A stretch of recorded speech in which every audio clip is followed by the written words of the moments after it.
नमस्कार दोस्तों, स्वागत है आपका और आपके साथ मैं हूं आशिमा त्यागी। दोस्तों जरा सोचिए, किसी आम इंसान को अचानक पुलिस पकड़ ले, घर वालों के सामने कहे ये दंगाई है, देशद्रोही है, सबूत है हमारे पास, और लोग गालियां दें, मीडिया उसे विलन बनाकर पेश कर दे और फिर 3-4 साल बाद अदालत कह दे ये सबूत गढ़े गए थे, गवाह झूठे थे और मुकदमा फर्जी था। तो दोस्तों आप बताइए, उस इंसान की जिंदगी के वो साल कौन लौटाएगा? आज हम इसी पर चर्चा करेंगे दोस्तों, लेकिन उससे पहले मैं चर्चा में आगे बढ़ूं, आप लोगों से अपील, इंसाफ की आवाज को बुलंद करने के लिए और सच्ची पत्रकारिता के लिए हमारा सहयोग करें। साथ ही डिस्क्रिप्शन में दिए गए लिंक को ओपन कर ज्वाइन बटन दबाकर आप देश लाइव से सीधा जुड़ सकते हैं। दोस्तों आज की जो चर्चा है बेहद खास है, बेहद गंभीर भी है, क्योंकि आज हम बात कर रहे हैं 2020 के दिल्ली दंगों और उन अदालत के फैसलों की जिन्होंने दिल्ली पुलिस और जांच एजेंसियों की पोल खोल दी है। अदालतों ने साफ कहा कि कम से कम 17 मामलों में सबूत झूठे थे, गवाह काल्पनिक थे और मुकदमे फर्जी थे। यानी जिन लोगों को जेलों में ठूसा गया था वो असल में बेगुनाह निकले। फरवरी 2020 ये वही समय था जब नागरिकता संशोधन कानून के खिलाफ पूरे देश में आंदोलन चल रहा था। दिल्ली के शाहीन बाग में हमने देखा था कि किस तरह की तस्वीर देखने को मिली थी। शाहीन बाग में महिलाएं संविधान की किताब लेकर बैठी थी, लेकिन इसी दौरान पूर्वोत्तर दिल्ली में हिंसा भड़क उठी, सैकड़ों जो घर है वो जले, दुकानें तबाह हुई और 50 से ज्यादा लोगों की जानें भी चली गई। लेकिन इसके बाद जो जांच शुरू हुई वही सबसे बड़ा सवाल बन गई। क्यों?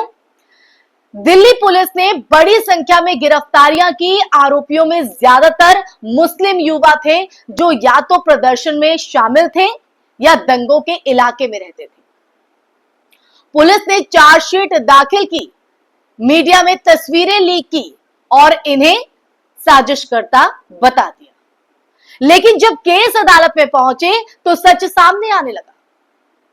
इसलिए दोस्तों आज हम इस पर चर्चा कर रहे हैं। अदालतों ने कहा कि गवाहों की जो गवाही थी वो विरोधाभासी थी। एक ही वीडियो को अलग अलग मामलों में सबूत के तौर पर पेश किया गया। आप देखिए कि जांच किस तरह से की गई, एक बेगुनाह को गुनहगार किस तरह से बनाया जाता है वो आप समझिए इस चर्चा में। कई बार गवाह ऐसे पेश किए गए मानो उन्हें कहानी के लिए तैयार किया गया हो, एक स्क्रिप्ट उनको दे दी गई हो और वो गवाह बन गए। और सबसे अहम बात तो ये कि जांच का तरीका निष्पक्ष नहीं था। यही सबसे बड़ी विडंबना है।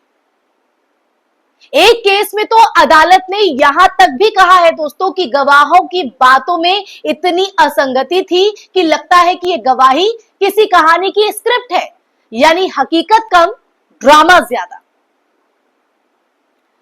दूसरे केस में जज ने कहा कि पुलिस की जांच पेशेवराना मानकों से बहुत नीचे है। अब सवाल यह उठता है दोस्तों कि क्या सचमुच पुलिस अपराधियों को पकड़ना चाहती थी या किसी खास समुदाय को फंसाना? क्योंकि पैटर्न जो है वो साफ दिखता है। ज्यादातर आरोपी मुसलमान थे। यही पैटर्न हम जो है मालेगांव, भोपाल और दूसरे मामलों में भी देखते रहे। जब भी कोई बड़ा हादसा होता है सबसे पहले निशाना कौन बनता है? मुस्लिम समाज बनता है। मुस्लिम समाज पर ही निशाना साधा जाता है और सालों बाद अदालत ये कहती है कि ये लोग निर्दोष थे। लेकिन उन सालों का क्या जो सलाखों के पीछे बेगुनाह इंसान काट देता है। लेकिन तब तक बहुत देर हो चुकी होती है दोस्तों, उनकी जिंदगी बर्बाद हो चुकी होती है, परिवार कर्ज में डूब चुका होता है, बच्चे स्कूल छोड़ देते हैं क्योंकि उन्हें वहां पर टोंट कसे जाते हैं, समाज में बदनामी चिपक जाती है, वो अलग। और सबसे दर्दनाक बात ये कि झूठे केस बनाने वाले पुलिस वालों पर कोई कार्रवाई नहीं। क्यों? दिल्ली दंगों के मामलों में अदालतों ने कम से कम 17 लोगों को बरी किया है। यानी 17 जिंदगियां ऐसी थी जिन्हें गलत तरीके से सलाखों के पीछे कर दिया गया, जेल में डाल दिया गया। ये तो सिर्फ वो मामले हैं दोस्तों जिनमें अदालत का फैसला आ गया। सोचिए कितने और लोग आज भी जेलों में बंद हैं, जिनके खिलाफ सबूत भी कमजोर है, लेकिन मुकदमे अब तक पूरे नहीं हुए। इसलिए इस पर बात करना जरूरी हो जाता है। अब इस पूरे मुद्दे पर राजनीतिक तौर पर देखें तो राजनीति की बात करें तो दिल्ली पुलिस सीधे केंद्र सरकार के अधीन आती है और तभी से आरोप लगता रहा है कि दंगे में शामिल असली अपराधियों को बचाया गया, जबकि दंगे के शिकार लोगों को ही आरोपी बना दिया गया। कहां का न्याय है? याद कीजिए किसके बयान वायरल हुए थे दंगों से पहले? याद आया आपको? किसने सड़क खाली कराने के लिए धमकी दी थी? किसने गोली मारो के नारे लगाए थे? क्या पुलिस ने उन लोगों पर कड़ी कार्रवाई की जिन्होंने ये नारे लगाए?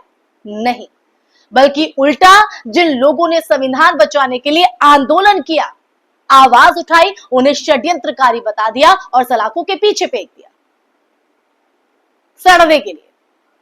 दोस्तों, ये सिर्फ एक कानूनी मसला नहीं है, ये लोकतंत्र और न्याय की आत्मा से जुड़ा मुद्दा है।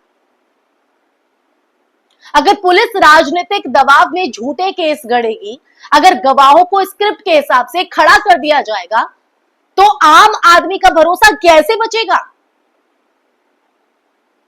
यह सवाल वाजिब है और हर किसी के जहन में आज ये सवाल उठ भी रहा है अदालतों के फैसलों के बाद। और दोस्तों, ये बात सिर्फ मुसलमानों की नहीं हो रही है। आज अगर मुसलमानों को टारगेट किया जा रहा है तो कल ये पैटर्न किसी और समुदाय पर भी लागू हो सकता है। इसलिए इस पर ब्रेक लगाना होगा, इसे रोकना होगा। झूठे केस किसी को भी फंसा सकते हैं और जब तक सिस्टम में जवाबदेही नहीं होगी ना, तब तक ये जो सिलसिला है वो यूं ही चलता रहेगा। ऐसे ही बेगुनाहों को सलाखों के पीछे कर दिया जाएगा। तो आज की इस चर्चा के अंत में आइए दिल्ली दंगों के केस हमें एक सख्त कहीं ना कहीं सबक देते हैं। इंसाफ सिर्फ अदालतों से नहीं, इंसाफ जांच की शुरुआत से होना चाहिए। अगर पुलिस की भूमिका संदिग्ध है तो न्याय पूरी प्रक्रिया जो है वो खोखली हो जाती है। अदालत भले ही बरी कर दे, लेकिन तब तक किसी की जिंदगी तबाह हो चुकी होती है। वो जो धब्बे उनकी जिंदगी पर लगते हैं वो शायद जिंदगी भर उनके साथ चलेंगे। लोकतंत्र में सबसे बड़ा खतरा यही है दोस्तों, जब संस्थाएं निष्पक्ष नहीं रहती ना। और यही वजह है कि हमें सवाल पूछना होगा, क्यों झूठे सबूत गढ़े गए, क्यों निर्दोष लोगों को सालों साल जेल में रखा गया और क्यों जिम्मेदार पुलिस अधिकारी आज भी बिना सजा के आजाद घूम रहे हैं, उन पर कोई कार्रवाई नहीं हो रही। तो दोस्तों याद रखिए, सच को दबाया जा सकता है लेकिन मिटाया नहीं जा सकता है। देर सवेर वो सामने आएगा। दिल्ली दंगों पर आए ये फैसले इसी बात को साबित करते हैं। अदालत के इस फैसले पर ये पंक्ति सटीक बैठती है। अब हमारी जिम्मेदारी है कि हम इन गलतियों को पहचानें और सवाल उठाएं, क्योंकि अगर आज चुप रहे तो कल हमारी बारी भी आ सकती है। तो क्या आप इसी का इंतजार कर रहे हैं? कमेंट बॉक्स पे कमेंट करके जरूर बताइएगा ये चर्चा आपको कैसी लगी। इस चर्चा के बाद आपके जहन में क्या विचार उठ रहे हैं वो जरूर साझा कीजिएगा दोस्तों, क्योंकि आपकी राय हमारे लिए बेहद महत्वपूर्ण है। साथ ही साथ इस वीडियो को ज्यादा से ज्यादा शेयर भी कीजिएगा और हमारे चैनल को सब्सक्राइब भी कीजिएगा। फिर हाजिर होंगे एक नए मुद्दे के साथ। मुझे दीजिए इजाजत। नमस्कार।